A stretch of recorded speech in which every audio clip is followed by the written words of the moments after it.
સમસ્યામાં ઘટાડો થશે।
ભુજ શહેરની મધ્યમાં આવેલા જ્યુબિલી સર્કલની જો વાત કરવામાં આવે તો આ એક એવો વિસ્તાર છે કે જ્યાં 24 કલાક અવરજવર થતી હોય છે અને તેના કારણે ક્યાંક ને ક્યાંક ટ્રાફિકની સમસ્યા પણ સર્જાઈ રહી છે અને ક્યારેક તો એટલો ટ્રાફિક જામ થાય છે કે તેમાં એમ્બ્યુલન્સ પણ ફસાઈ જતી હોય છે।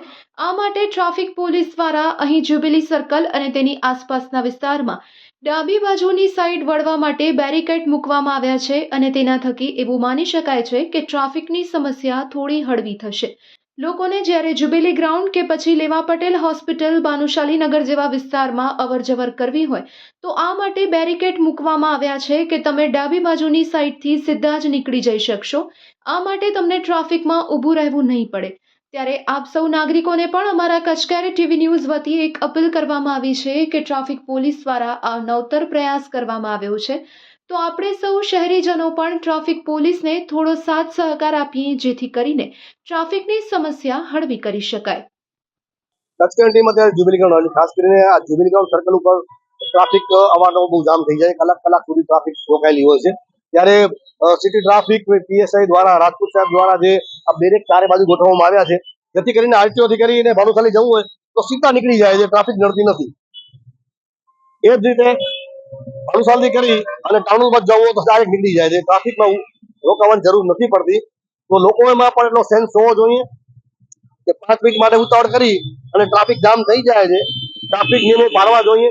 જે વ્યવસ્થા સિટી ટ્રાફિક દ્વારા કરવામાં આવી છે એને ફોલો કરવી જોઈએ જેથી કરીને આ ટ્રાફિક છે જે હજી પણ ઘણા લોકો ઉતાવળા એટલા છે કે બેરેકની પણ આગળ ઉભા રહી ગયા છે। એક લાઈન હોવી જોઈએ। ખાસ કરીને જે એસપી સાહેબ દ્વારા અને સાહેબ દ્વારા જે કામગીરી કરવામાં આવી છે બહુ સારી કામગીરી છે। આનાથી ટ્રાફિકની સમસ્યા 40% તો હલ થઈ ગઈ છે એવું લોકોને લાગી રહ્યું છે।